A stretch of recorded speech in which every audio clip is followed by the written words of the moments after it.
want to learn how to make a meal during the Great Depression? Well, we'll show you. First, a little bit of background. You see, it's home to many different cultures, such as the Spanish and French found in Louisiana, the Cajun culture found in Miami, and the African and Scottish culture found all throughout the South. Now, all of these cultures came together to create a cuisine that is entirely unique, and that could create food that would keep their farmers very full and sustained to get through a hard day's work. And as you'll see, I think they did their job. Now we're going to be making a nice little appetizer, pigs in a blanket. Now I chose to make this dish because, one, frankly it tastes very good, and two, it makes a perfect little appetizer, and it's very simple to make. So these dishes were once made of oysters and bacon. But it's changed to instead be made of hot dogs and crisp rolls. Now, this has been done for two reasons. One, to fit more American taste, and two, to be easier to make for more Americans. Well, now as you can see, we have finished our pigs in a blanket. I can't wait to try them. I think they turned out great. Yeah. Hello there, I will be your chef for today, K1 Milligan, all the way from the UK. Anyway, we're going to be cooking some fantastic waffles today, and we're going to try out some of Nick's food. Let's get cooking. See how good old Nicholas did. So, pigs in the blanket right here. Let's see how he did. It's freaking raw. I can't believe he has the audacity to serve that. Hello again. Hi, I am back, and I got all my ingredients together. Criticism of Nick's food is very valid because his food was so salty that I felt like all the moisture in my body was evaporating. Anyway, I'm gonna mix all my ingredients in my dry ingredients. And I'm going to add in my egg yolks. And then I'm going to add in my milk.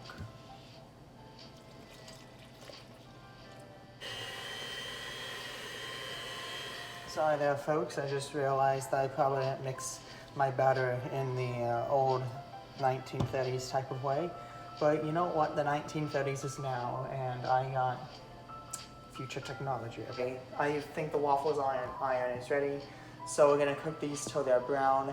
And cookbooks, I notice that there's a lot of farming-based products like flour and wheat that can really make bread, that could really offer a variety of foods. So that's why I think they had a lot of those.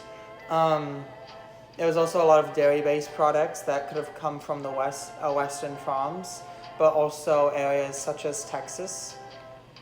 There's a lot of vegetarian or vegetable options that came from, which could have been grown in California or Florida, although the South offered a hot climate to grow vegetables, so that they could have also been sharecropping those throughout the 30s if sharecropping was still being practiced, and which could have offered locals a lot of or some vegetables that they could work with in these cookbooks. My waffles are so good that they're good enough for the dog, unlike Nick's little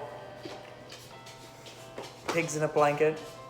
God, just finished my first patch of waffles. I've topped them off with some syrup and butter. I know they probably didn't do this in 1930s, but butter and waffles. That's it.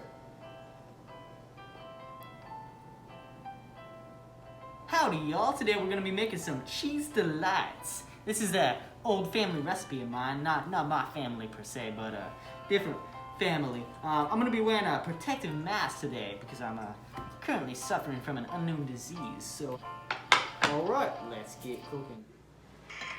In the 1930s, since the South was home to many farmers and other people who worked as a manual labor force, their meals needed to provide them with enough energy to get them through the day.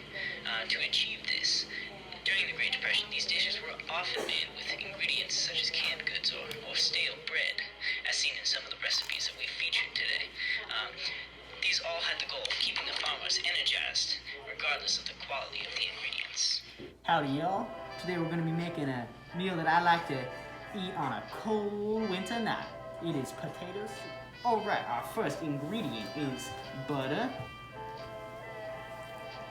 We're also gonna need some flour, along with a little bit of chicken stock, or if you're one of those special folk, what do they call them, vegetarians, you can use vegetable stock. And we're gonna need 2 cups of warm milk, and finally, now it's those some taters. And if you're feeling a little bit frisky, you can always add a little bit of whiskey. Alright, let's get cooking. In reviewing these recipes and their ingredients, we were able to see a lot of similarities across the cookbooks and ethnic groups.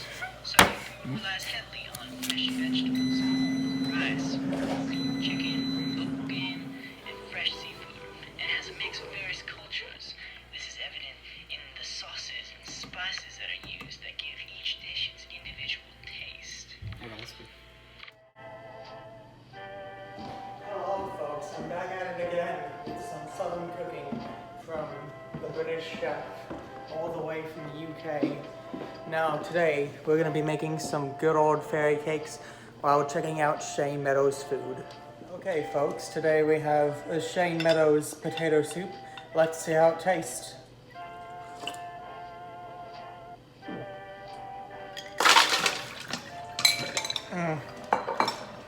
Brings the Irish to shame and probably makes them wish they were back in the famine again.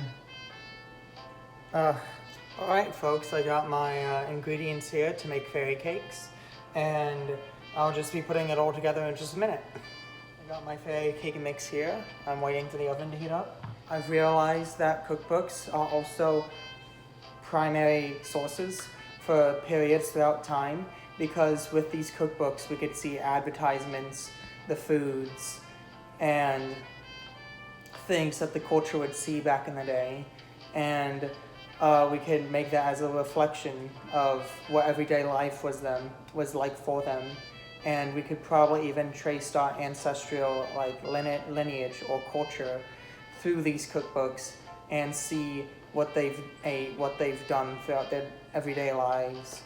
And yeah. Alright, just finished the fairy cake.